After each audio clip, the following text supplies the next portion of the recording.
Salam sejahtera Malaysia, denyut nadi suara rakyat bergema di channel ini. Jangan lupa tekan butang subscribe, like dan share. Malaysia kita punya, cintai Malaysiaku, kita jaga kita.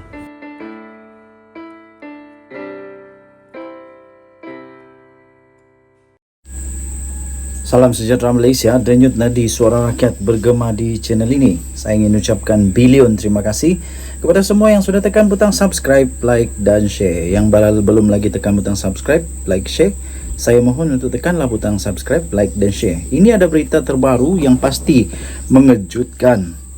Sanusi, Menteri Besar Kedah. Pendedahan terbaru yang pastinya akan membuatkan ramai orang tertanya-tanya apa sudah berlaku dengan negeri Kedah.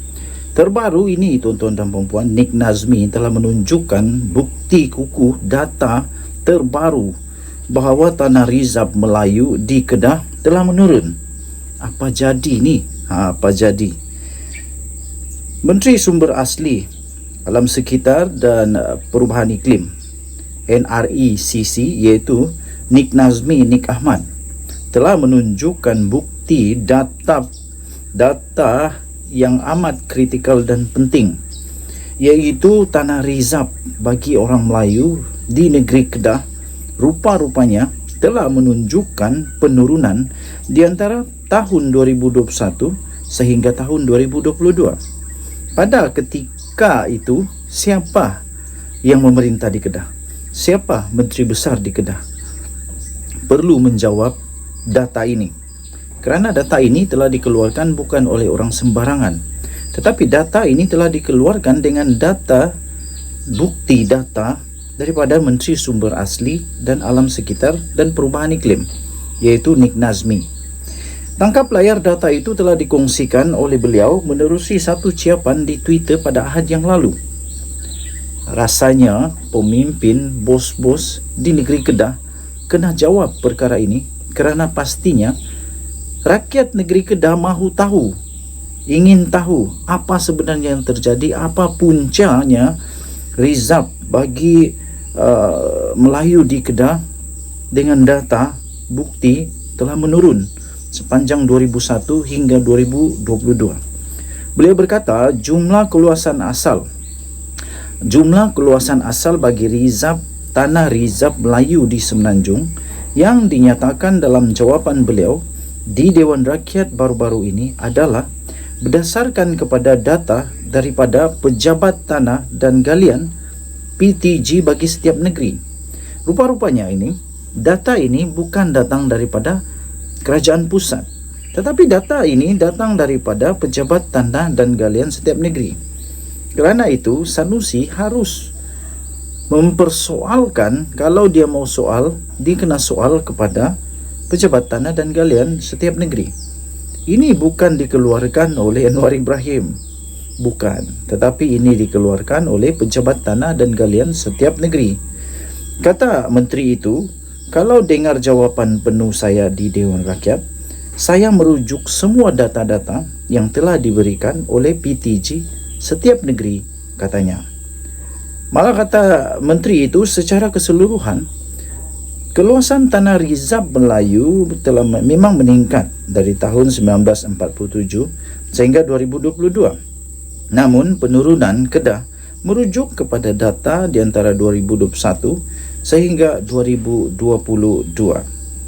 Nik Nazmi pada 29 Mac yang lalu memaklumkan jumlah tanah rizab Melayu di Kedah, Perak dan wilayah Persekutuan Kuala Lumpur telah menunjukkan data penurunan di antara tahun 2021 dan tahun 2022.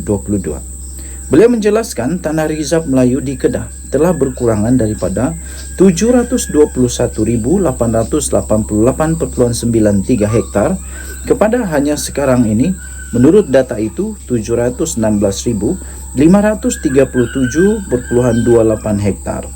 Sementara itu, Perak pula merekodkan penurunan daripada 953,042.67 hektar, daripada 95,342.67 hektar kepada 953 40.87 hektar dan Kuala Lumpur daripada 1003.56 hektar kepada hanya sekarang 99.48 hektar.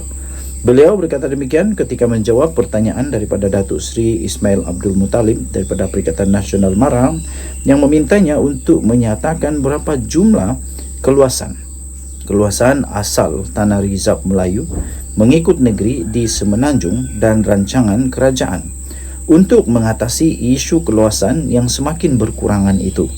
Bagaimanapun menurut Nik Nazmi, secara keseluruhannya jumlah Tanah Rizab Melayu tidak berkurangan dan kerugian yang dicatat juga bukan dalam jumlah yang besar.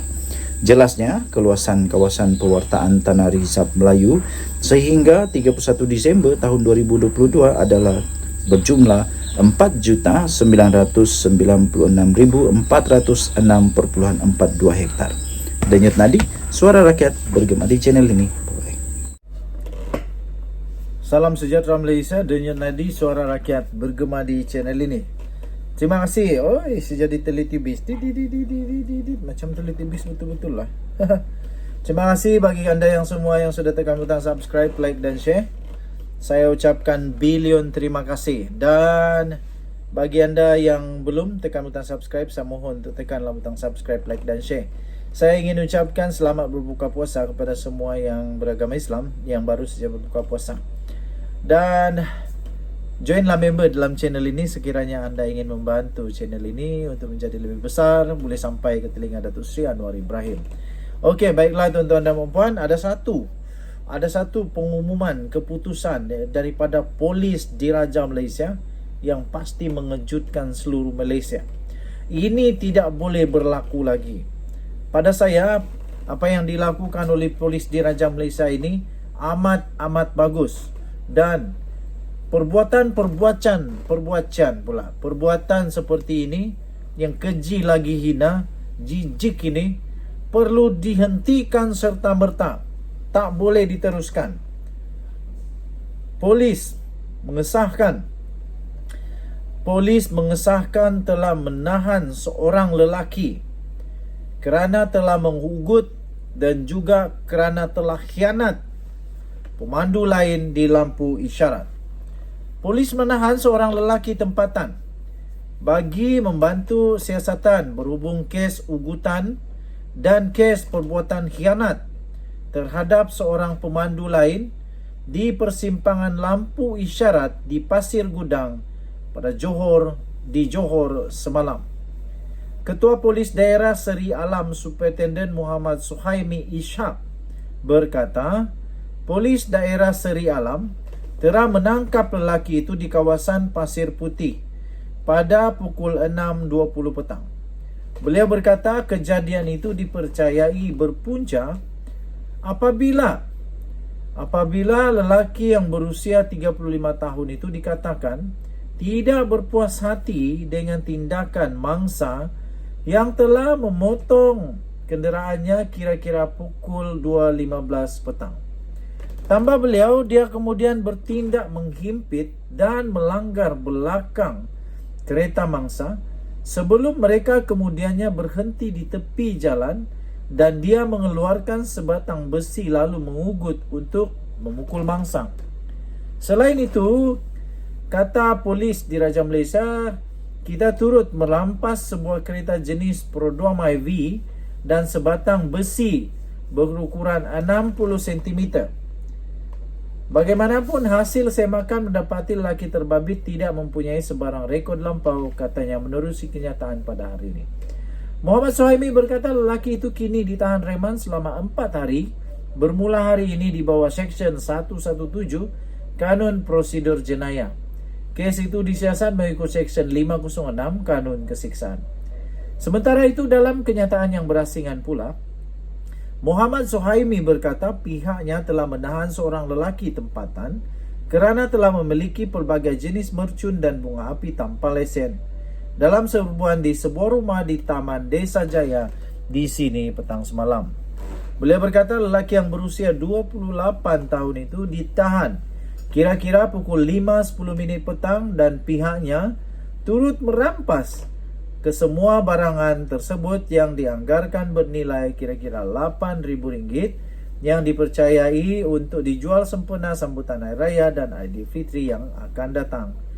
Muhammad Suhaimi berkata antara yang dirampas ialah 3 guni mercun bola Thai, 1 kotak mercun Happy Boom padi, 1 kotak mercun Happy Boom Sunset Bar dan 1 kotak mercun Happy Boom Salted Celebration Cake. Bagaimanapun, hasil disemakan mendapati dia tidak mempunyai sebarang rekod lampau dan kes disiasat di bawah Seksyen 8 Akta Bahan Letupan 1957. Lelaki itu kini ditahan reman di bawah Seksyen 117 Kanun Prosedur Jenayah selama 4 hari bermula hari ini katanya. Denyut nadi suara rakyat bergema di channel ini. Bye-bye.